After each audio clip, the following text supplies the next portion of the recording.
Hello friends, चलिए देखते हैं ये चैप्टर है जो एसिड बेस टाइट्रेशन है। चैप्टर 1 है यूनिट 2 का। इस चैप्टर में हम लोग पूरा डीपली आज सब कुछ देखने वाले हैं। एक ही वीडियो रहेगा, लॉन्ग वीडियो जाएगा, लेकिन अच्छे से डिटेल में सारा कुछ देख लेंगे। सबसे पहले सिलेबस देखते हैं। एसिड बेस टाइट्रेशन का इंट्रोडक्शन देखेंगे, ठीक है। उसके बाद फिर theories of acid and base indicator, classification देखेंगे, classification of acid and base titration, theory involves in titration of strong, weak and very weak acid and base, ठीक है। इसके बाद लास्ट में हम लोग न्यूट्रलाइजेशन कर्व देखेंगे। यही हम लोग का सिलेबस है। इस वीडियो में आज इस टॉपिक को हम लोग कवर करने वाले हैं, ठीक है। चलिए देखते हैं आगे क्या होता है। सबसे पहले ये जो टाइट्रेशन है एसिड और बेस, तो नॉर्मली हर किसी को पता है जो बचपन से पढ़ता है। टाइट्रेशन देखते हैं। जो मेन पॉइंट है इसमें टाइट्रेशन होता क्या है, यहाँ लिखा हुआ देखें। It is a process technique in which a solution of a non concentration is used to determine the concentration of an unknown solution। मतलब इसका कहने का मतलब है ना कि एक नॉन सॉल्यूशन को हम लोग यूज करते हैं अननोन सॉल्यूशन को डिटरमाइन करने के लिए, कंसंट्रेशन को डिटरमाइन करने के लिए, ठीक है। देखिए इससे थोड़ा हम लोग देखते हैं। अगर देख लीजिए इसमें हम लोग का अननोन सॉल्यूशन है, ठीक है, इसमें नॉन सॉल्यूशन है, तो हम लोग इसके थ्रू हम लोग इसको डिटरमाइन करेंगे कि कितना है ये, इसका वॉल्यूम कितना है और मोलर कंसंट्रेशन कितना है, ठीक है। अगर इसको एग्जांपल अच्छे से देखना है तो देखिए इसको देखते हैं, इसके बाद फिर इसको हम लोग देखेंगे कि ये क्या लिखा हुआ है, ठीक है। देखते हैं इसको। ये देखिए ये फिगर को हम लोग समझने का कोशिश करते हैं। ये जो है ये वाटर स्टैंड है, ये वाटर है, ये कॉनिकल फ्लास्क है। एक्चुअली आप लोग लैब में जाते होंगे तो ये देखे होंगे, ये सब देखे होंगे, ये दोनों आप लोग को देखने को मिल जाएगा। इसको जो है ना हम लोग वाटर को हम लोग टाइट्रेंट भी बोलते हैं, ठीक है, जो ऊपर रहता है, मोस्टली ऊपर ही रहता है। और जो नीचे का जो सॉल्यूशन है इसको हम लोग कॉनिकल फ्लास्क है, इसमें हम लोग इसको हम लोग ना टाइट्रेंट बोल सकते हैं। टाइट्रेंट को हम लोग एनालाइट भी बोलते हैं, ठीक है। देखिए क्या होता है इसमें, ये हमारा इंडिकेटर रखा हुआ है। जैसे कि ना इसमें हम एक सॉल्यूशन रखें जो मेरा नॉन सॉल्यूशन है, इसमें हम एक सॉल्यूशन रखें जो मेरा अननोन सॉल्यूशन, जिसके बारे में हमको नहीं पता है कि इसका वॉल्यूम क्या है। यहाँ से अब हम लोग ये जो है ढक्कन है इसको खोलेंगे तो ये जो सॉल्यूशन होगा ना, ये जो सॉल्यूशन होगा बूंद बूंद कर करके इसमें गिरेगा अननोन सॉल्यूशन में, और देखते रहेंगे कि जब तक इसका कलर चेंज नहीं हो जाएगा। जब इसका कलर चेंज हो जाएगा तो मेरा जो रिएक्शन है वो कंप्लीट हो जाएगा, फिर इसको बंद कर देंगे। और यहाँ पे मीटर रहता है इसमें, ठीक है, इसमें ऊपर से रहता है 0 1 2 3 ऐसे करके इसमें मीटर रहता है। तो देखेंगे ना कि कहाँ तक मेरा गया। जब हम इसको स्टॉप किए तो देखेंगे कि मेरा जो सॉल्यूशन है वो कहाँ पे लास्ट था, वो इंडिकेटर है हम लोग का। तो ये इंडिकेटर हम लोग यूज करते हैं। हम लोग एसिड बेस सॉल्यूशन में हम लोग का जो मोस्टली इंडिकेटर यूज होता है वो होता है फिनॉल एथियन इंडिकेटर, ठीक है। यहाँ ये समझ में आ गया है। ये फॉर्मूला है जिसके थ्रू हम लोग आगे क्वेश्चन भी सॉल्व करने वाले हैं। अब इसको देखते हैं क्या होता है। During titration the titrant the non-solution is added from the water to a titrant to a non-solution until the reaction is complete। मतलब इसका मतलब समझे कि एक जो सॉल्यूशन है हम लोग टाइट्रेंट ऐड करते हैं टाइट्रेंट में, जब तक ऐड करेंगे तब तक वो जो सॉल्यूशन है वो कंप्लीट ना हो जाए, ठीक है। इंड पॉइंट और क्यूर बाय इंडिकेटर हम लोग इंडिकेटर से उसको करते हैं। सम कॉमन टर्म है टाइट्रेंट। टाइट्रेंट किसको बोलते हैं? Solution with non concentration which is taken in water. तो हम लोग वाटर में लेते हैं जो नॉन सॉल्यूशन होता है उसको हम लोग टाइट्रेंट बोलते हैं। टाइट्रेंट क्या होता है? ए solution with non concentration with a taken in conical flask. जो हम लोग कॉनिकल फ्लास्क में सॉल्यूशन लेंगे और जो हमारा अननोन होगा जिसके बारे में हमको नहीं पता होगा उसको हम लोग टाइट्रेंट बोलते हैं। इंडिकेटर किसको बोलते हैं? A solution substance which is added in titrant for identifying the end point. हम लोग इंडिकेटर के थ्रू हम लोग आइडेंटिफाई करते हैं कि एंड पॉइंट क्या हुआ, ठीक है। इस बात इक्विवेलेंट पॉइंट है। ये पॉइंट देखते हैं ना कि व्हेन मोल्स ऑफ टाइट्रेंट और analyte is equal to the moles of titrant. मतलब ना कि अगर इक्वल है, अगर 10 ग्राम 10 ml हमारा ये है वर्टल में है सॉल्यूशन, नॉन सॉल्यूशन है, और 10 ग्राम जो हमारा अननोन सॉल्यूशन है तो उसको हम लोग बोलते हैं ये इक्विवेलेंट पॉइंट बोल सकते हैं। ठीक है, और इंड पॉइंट देखते हैं लास्ट है। इंड पॉइंट क्या है? इंड पॉइंट ना कि जहां तक रुका हमारा जो रिएक्शन है, वो मतलब जो हमारा इंडिकेटर है वो कहाँ इंडिकेट किया कि लास्ट हमारा कलर चेंज हो गया। तो हम लोग बटन में देखते हैं कि मेरा जो कहाँ तक रुका, 1 पे, 2 पे, 3 पे, 5 पे कहाँ पे रुका, जैसे कि ये जो बताए थे ना, ये वाला देख लीजिएगा। ठीक है, आगे देखते हैं। अगला टॉपिक है एसिड बेस टाइट्रेशन। उतना हम लोग पहले टाइट्रेशन के बारे में पढ़े थे, टाइट्रेशन होता क्या है। टाइट्रेशन अच्छे से समझ में आ गया होगा। टाइट्रेशन वो भी एसिड बेस टाइट्रेशन में है। It is a quantitative analysis which is used for determination of a non-concentration of acid base with the help of non-concentration of base and acid। मतलब वही है कि नॉन कंसंट्रेशन से non concentration को जानते हैं। ठीक है, नॉन कंसंट्रेशन को वॉल्यूम निकालते हैं। The principle of acid base titration is based on the neutralization reaction। इसका जो प्रिंसिपल है वो न्यूट्रलाइजेशन रिएक्शन पे बेस्ड होता है। ठीक है, in which acid is act to base to form salt. अगर हम एक एसिड को रिएक्ट करेंगे बेस के साथ तो वो सॉल्ट फॉर्म होगा। एग्जाम्पल के लिए भी देख लीजिए, यहाँ पे एग्जाम्पल लिखा हुआ है कि HCl एक एसिड है, NaOH बेस है। इसको अगर रिएक्ट करते हैं तो सॉल्ट बनाता है NaCl और वाटर बनाता है। ठीक है, यहाँ तक क्लियर है। अब आगे देखते हैं। It is also known as neutralization reaction. हम लोग एसिड बेस रिएक्शन को न्यूट्रलाइजेशन रिएक्शन भी बोलते हैं। ठीक है, phenolphthalein is the most commonly use indicator for acid base titration. ये जो इंडिकेटर है ये हम लोग मोस्टली इसी को यूज करते हैं। ऐसा नहीं कि सिर्फ इसी को यूज करते हैं, हम लोग मिथाइल रेड को भी यूज कर सकते हैं। ठीक ना, लेकिन ज्यादातर ये यूज होता है। अब एसिड बेस यहीं तक था। अब देखते हैं थ्योरीज क्या है। थ्योरीज 3 थ्योरीज है इसमें, वो थ्योरीज देखते हैं। सबसे पहले देखते हैं एरियंस थ्योरी। एरियंस थ्योरी के अनुसार ना H प्लस जो है वो प्रोड्यूसर है, OH माइनस जो है वो प्रोड्यूसर है बेस में। एसिड में H प्लस प्रोड्यूसर है, बेस में OH प्रोड्यूसर है, एरियंस थ्योरी के अनुसार। ठीक है, इसके बाद फिर जो ब्राउनस्टेड लियोरी थ्योरी है, इनके अनुसार जो H प्लस है वो डोनर है और H प्लस एक्सेप्टर है। एसिड में इनके अनुसार H प्लस डोनर है, बेस में इनके अनुसार H प्लस एक्सेप्टर है।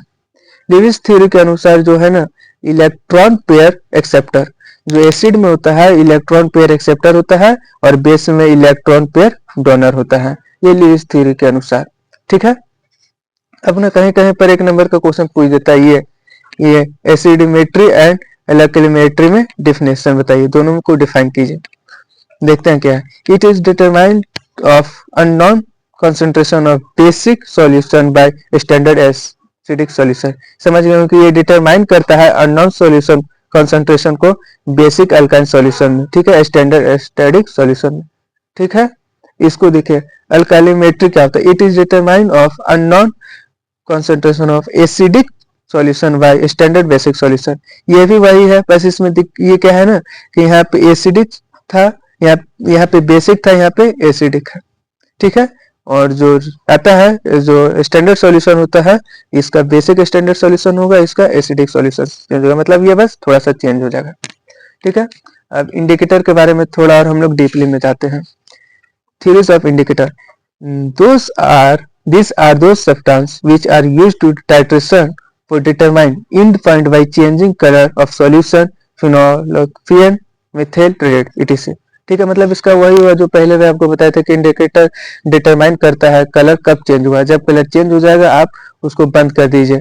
जो हमारे ये था इसको आप बंद कर दीजिए, इसको यहाँ इसको बंद कर दीजिए, तो वहीं पे कर लीजिए। ठीक है, theories देखिए, these are those theories which explain the working mechanism of indicator। Example के लिए how they change their colour, इसका यह होता है कि ये कैसे कलर चेंज कर रहा है, वर्किंग है। ठीक है, अब एसिड बेस इंडिकेटर देखते हैं। These are those indicator which are used in acid base titration। ये ऐसा इंडिकेटर है जो एसिड बेस टाइट्रेशन में यूज होता है। They are mainly weak organic acid base. ठीक है, समझते चलना, एक एक लाइन करके समझा रहे हैं ताकि अच्छे से समझ में आ जाए। The principle of acid-base indicator is depend on that they show produce different color in different solution based upon the concentration of H plus ions. मतलब ये लाइन जो बोल रहा है ना कि different solution है जो different color करेगा, ऐसा नहीं है कि सारा एसिड बेस सॉल्यूशन है जो सेम पिंक ही करेगा या फिर रेड ही करेगा, येलो ही करेगा, वैसा नहीं है। डिफरेंट सॉल्यूशन रहेगा तो डिफरेंट कलर फॉर्म होगा, ठीक है। The change in the color of solution when the nature of solution change, example के लिए एसिड टू बेसिक और vice versa the end point, ठीक है। They are known as visual indicator, इसको हम लोग विजुअल इंडिकेटर भी बोल सकते हैं।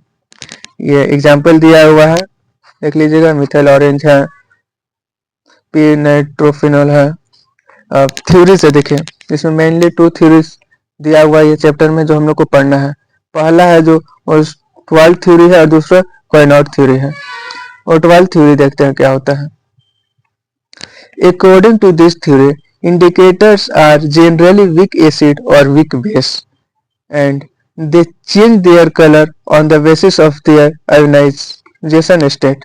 मतलब ना ये बोल रहा है कि ये थ्योरी के अनुसार जनरली होता है वीक एसिड और वीक बेस होता है, दे चेंज देयर कलर, अपने कलर को चेंज करता है किसके बेसिस पे, तो आयोनाइजेशन स्टेट के बेसिस पे, ठीक है। Indicator produce different two color in their ionized and ionized state, मतलब ना कि ये तो डिफरेंट कलर फॉर्म करता है। Colour A unionised and colour B जो नॉइजाइड आयनाइज्ड है, ठीक है। अब यहाँ देखते हैं हम लोग, when indicator is weak acid, अगर हमारा इंडिकेटर वीक एसिड रहेगा तो क्या होगा। Now when indicator is weak acid it present in unnoised form, अगर weak रहेगा तो इसके फॉर्म में होगा। an acidic solution because weak acid does not dissociate in acidic solution due to common ion effect, ठीक है। इसका एक एग्जांपल देख लेते हैं।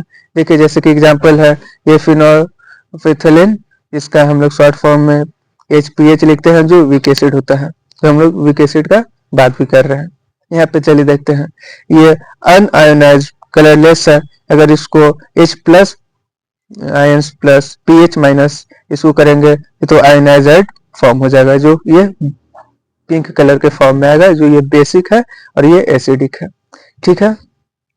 ये भी उसी का एग्जाम्पल है, ठीक ना। बाद यहाँ देखते हैं सेकेंड में, when indicator is weak basis, basic, अगर बेस जो रहेगा वो इंडिकेटर वीक रहेगा तो क्या होगा। नाउ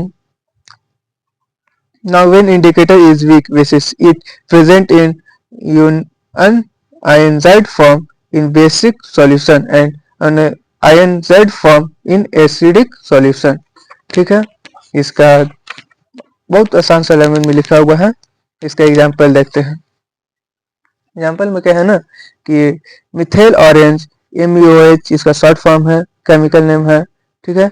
वीक बेस होता है, इसको हम लोग देखते हैं, ये अनआयोनाइज्ड येलो हो जाएगा, और ये वहां पे क्या था कि कलरलेस था ये, ठीक है, जो हम लोग इसका निकाले थे, ये कलरलेस था, ठीक है। लेकिन यहाँ पे हम लोग का येलो कलर है, ये जो हम लोग HPH में कलरलेस होता है और बेसिक जो मिथाइल ऑरेंज में है वो कलर होता है येलो, और इसमें रेड कलर होगा। ये एसिडिक हो गया और ये बेसिक हो गया, इतना ही था ये, और ये खत्म हो गया। बस यही बोलना है, इसको ज्यादा पूछ सकता है, जो है थोड़ा बहुत नोट से देखते चलना है। और दूसरा जो थ्योरी है हम लोग का वो है quinonoid theory. According to this theory indicators are present in different metameric form, metameric form मतलब डिफरेंट स्ट्रक्चर, ठीक है। ये जो थ्योरी है वो बोल रहा है कि जो फॉर्म इंडिकेटर का जो फॉर्म है वो डिफरेंट स्ट्रक्चर में होता है, ठीक है। Indicator produce different structure in different form, example के लिए बेंजोइड हो गया, बेंजोइड फॉर्म एंड कोहेनॉइड फॉर्म, ठीक है। देखिए ये हो गया एग्जाम दिया हुआ है, बेंजोइड फॉर्म दिया हुआ है और कोहेनॉइड फॉर्म दिया हुआ है, इसका HO होता है और इसका O होता है। यहाँ तक क्लियर है। अब देखते हैं यहाँ पे, now in this one form is exit in acidic solution and other one is alkaline basic and produce color। ठीक है, एग्जाम्पल के लिए हो गया ये फिनोल्फथीन, और वही दिया हुआ है, ये देख लीजिएगा, एसिडिक मीडियम है, बेसिक मीडियम है, ये कलरलेस है, ये पिंक कलर है। ठीक है, यही था, और आगे देखते हैं अगला टॉपिक।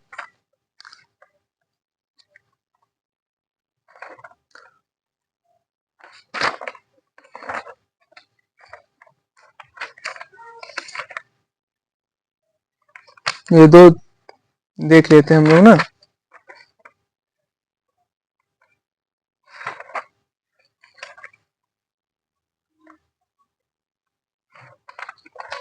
यहाँ पे थे हम लोग, देखें,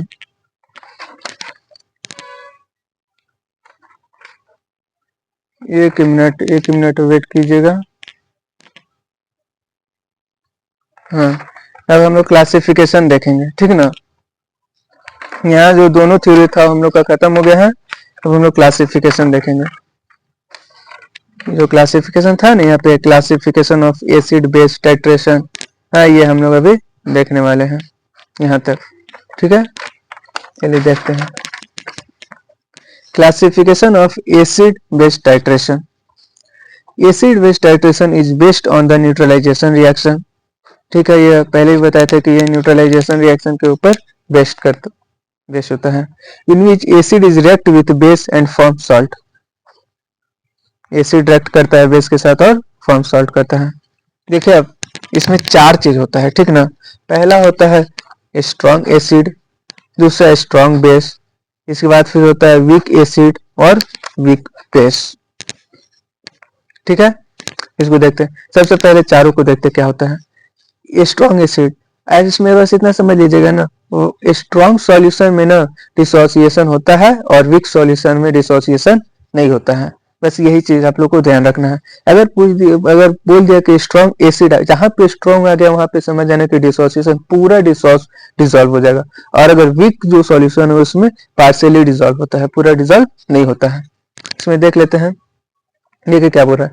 ये strong acid, those acid which dissociate completely, ठीक है, उस जिसका पीएच है जो 0.3 है, 3 है। ठीक है, स्ट्रॉन्ग बेस हो गया, जो वही हम आपको बताए थे स्ट्रॉन्ग एसिड में जो डिसोसिएट हो जाएगा। स्ट्रॉन्ग बेस में हो जाएगा दोस बेस विच डिसॉल्व कंप्लीटली, ये भी जो है वो कंप्लीट डिसॉल्व होता है। इसका एग्जांपल के लिए देख लीजिए, HCl है, ठीक है, H plus ions plus Cl minus, ठीक है, स्ट्रॉन्ग एसिड हो गया।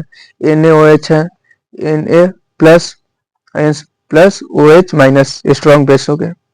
ठीक है, वीक एसिड में देखते हैं, दोस एसिड विच डिसोसिएट पार्शियली, जो पार्शियली डिसॉल्व होता है, ठीक है, उसको हम लोग वीक एसिड बोलते हैं। वीक बेस में पार्शियली डिसॉल्व होता है। ये जो लिखा हुआ है, ये पीएच वैल्यू लिखा हुआ है, ठीक ना। एसिड बेस, स्ट्रॉन्ग एसिड का स्ट्रॉन्ग बेस का, वीक एसिड का वीक बेस का लिखा हुआ है। इसका एग्जांपल देखते हैं, weak acid and weak base का एग्जांपल देखते हैं। CHCOOH है, ठीक है, इसको अगर करेंगे CHCOO हो गया, इसके बाद H प्लस आयंस, ये स्ट्रॉन्ग एसिड है, ये वीक एसिड है। ठीक है, इसके बाद फिर ये वीक बेस है, देख लीजिएगा। अब यहाँ पे ये जो दिया हुआ है ना, ये पीएच स्केल है। पीएच स्केल तो आप लोग जानते हैं ना कि देखिए 7 जो रहेगा वो न्यूट्रलाइजेशन रहेगा, न्यूट्रल रहेगा, ना एसिड रहेगा ना बेस रहेगा। 7 से जो इधर रहेगा कम रहेगा वो हमारा रहेगा एसिड रहेगा, ठीक है, और 7 से जो ऊपर रहेगा वो हमारा बेस रहेगा।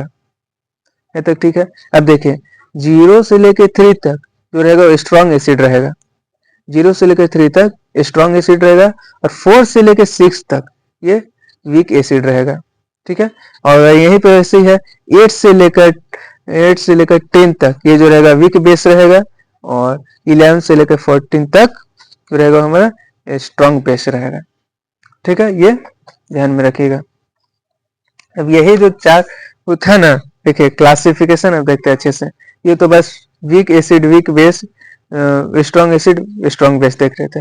अब जो क्लासिफिकेशन किया है एसिड बेस को उसको देखते हैं। Strong acid and strong base. अगर स्ट्रॉन्ग एसिड रहेगा और स्ट्रॉन्ग बेस रहेगा तो क्या होगा उसको देखते हैं। Strong acid is react with strong base which form neutral salt. अगर स्ट्रॉन्ग एसिड को स्ट्रॉन्ग बेस के साथ रिएक्ट करेंगे तो वो न्यूट्रल सॉल्ट फॉर्म करेगा। एग्जाम्पल के लिए देख लीजिए, HCl को HCl है जो हमारा एसिड है, ये NaCl है, ये भी है, ये है NaCl बेस है। इसको हम लोग रिएक्ट किए तो ये NaCl प्लस H2 रिएक्ट हो गया, ठीक है, ये फॉर्म किया, ये सॉल्ट फॉर्म हो गया जो न्यूट्रल है। सेकेंड में देखते हैं strong acid and weak base. अगर हम लोग स्ट्रॉन्ग एसिड को वीक बेस के साथ रिएक्ट करेंगे तो क्या फॉर्म होगा देख रहे हैं। In this strong acid is react with weak base.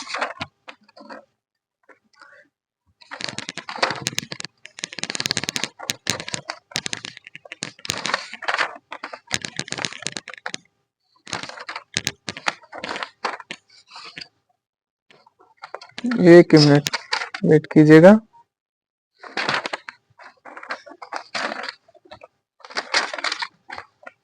देखिए यहाँ पे थे हम लोग, अगर हम लोग स्ट्रॉन्ग एसिड को वीक बेस के साथ रिएक्ट करेंगे तो क्या फॉर्म होगा देखते हैं। In this strong acid is react with weak base which form acidic salt. क्या फॉर्म करेगा, एसिडिक सॉल्ट फॉर्म करेगा, ठीक है। इसका एग्जांपल के लिए एग्जांपल देखते हैं। HCl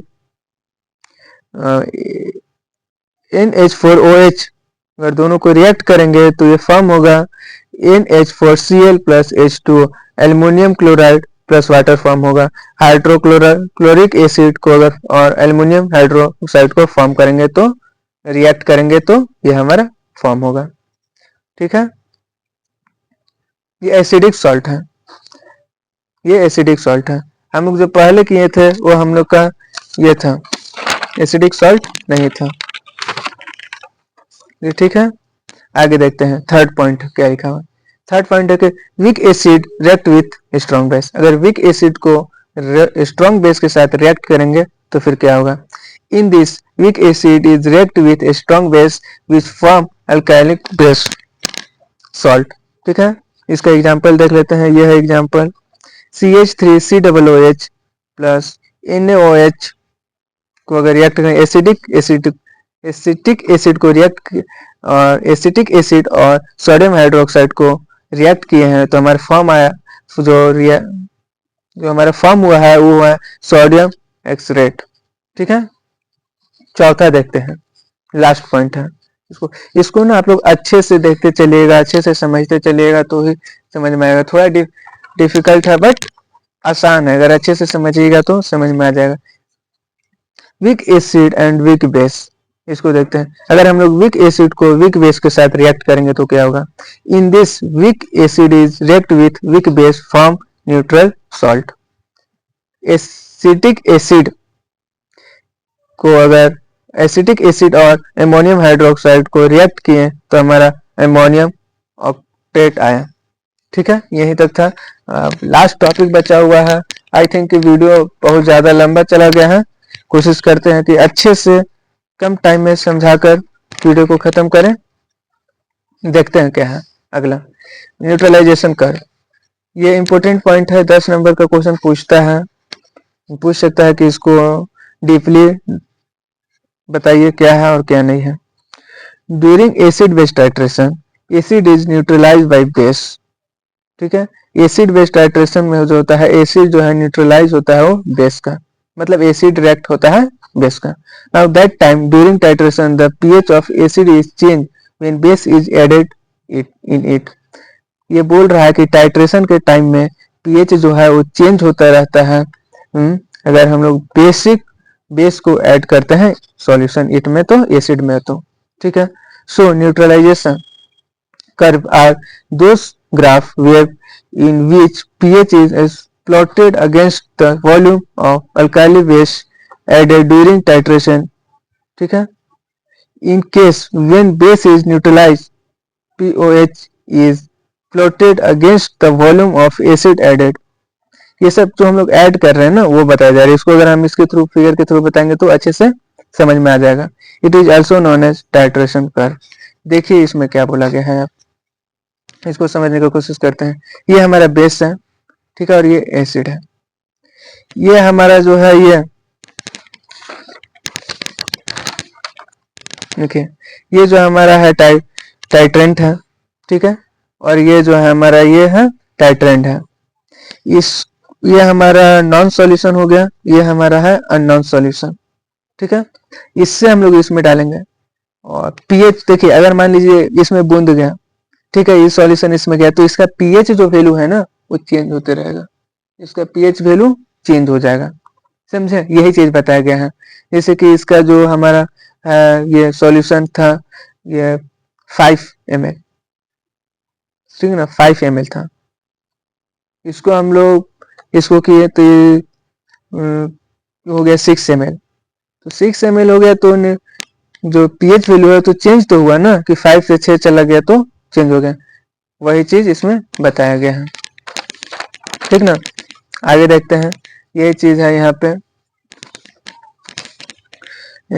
इट इज 4 टाइप्स, जो हम लोग को 4 टाइप बताए थे। Strong acid versus strong base, strong acid versus weak base, weak acid versus strong base, weak acid versus weak base. इसको याद करने का अच्छा तरीका बताएं, एसिड और बेस ले लीजिएगा, ठीक है ना। इसको समझिएगा, ये एक एसिड ले लिए और बेस, ठीक है, ये दो है। अब इसको रिएक्ट कीजिएगा स्ट्रॉन्ग के साथ, इसको खुद स्ट्रॉन्ग एसिड के साथ रिएक्ट करा दीजिएगा, ठीक है। और इसको एक बार ना, इसको आप एक बार वीक के साथ रिएक्ट करा दीजिएगा, ठीक है। अभी हम सिर्फ और सिर्फ बेस एसिड का बात कर रहे हैं, एसिड का बात कर रहे हैं, ठीक ना, बेस का नहीं बात कर रहे हैं। यहाँ स्ट्रॉन्ग एसिड के साथ रिएक्ट करा दीजिएगा और यहाँ पे वीक एसिड के साथ रिएक्ट करा दीजिएगा। मतलब एक को दोनों को दोनों के साथ रिएक्ट कराना है। बेस के साथ भी वैसे भी, बेस के साथ भी ऐसे है कि स्ट्रॉन्ग एसिड के साथ रिएक्ट करा दीजिए और स्ट्रॉन्ग बेस के साथ रिएक्ट करा दीजिए, ठीक है। बस ये समझ लीजिएगा। ये जो है वो ग्राफ दिया हुआ है, ग्राफ को समझते हैं। एक्चुअली इसमें ना 4 है, जो हम लोग बताए थे पहले, strong acid versus strong base. इसको बनाने का अच्छा तरीका बताएं, देखिए हम इसको बनाने का बता रहे हैं। 4 वैसे कर लीजिए, इसमें ज्यादा कुछ है नहीं। इधर पीएच लिखा हुआ है, पीएच वैल्यू लिखा हुआ है, इधर लिखा है वॉल्यूम ऑफ टाइट्रेंट, जो हमारा जितना टाइट्रेंट रहेगा, ठीक है। 4 गो है, ये है एक यहाँ पे है और 2 ये है, ठीक है। ये है, ये है और ये है। ये जो ये 4 जो बताए थे यही वाला है, ठीक ना। इसका बनाने के देखिए 4 ऐसे कर लीजिएगा, 1 2 3 4, ठीक है। पहला वाला को ऐसे करके लंबा खींच दीजिएगा, ठीक है, ऐसे करके लंबा खींच दीजिएगा, ठीक है। दूसरा वाला को थोड़ा छोटा खींचिएगा। स्टार्ट सबको 1 से ही करना है, दूसरे वाला को थोड़ा सेम प्रोसेस सेम रहेगा बट थोड़ा छोटा रहेगा, ठीक है। इसके बाद फिर जो थर्ड वाला है उसमें भी, उसमें ना पूरा इसमें ना, यहाँ इसमें बाकी सब जो है ना उस सब में छोटा छोटा कर देना है। ऐसे ही कर दीजिएगा, सेम कर दीजिएगा, हो जाएगा ये। बस इतना कर दीजिएगा। इधर आपको पीएच लिखना आएगा ही, पीएच वैल्यू लिख दीजिएगा, इधर लिख दीजिएगा अपना टाइट्रेंट लिख दीजिएगा। बस इतना करके अगर एग्जाम में आ जाइएगा ना तो अच्छा खासा मार्क्स मिल सकता है, ठीक है। चैप्टर यहीं तक था, खत्म करते हैं चैप्टर को। आई थिंक कि वीडियो 30 मिनट से ज्यादा नहीं जाना चाहिए, और मिलते हैं फिर से नेक्स्ट वीडियो को। चैनल को सब्सक्राइब कीजिएगा, बेल आइकन दबा दीजिए ताकि नोटिफिकेशन मिल जाए, ठीक है। Thank you.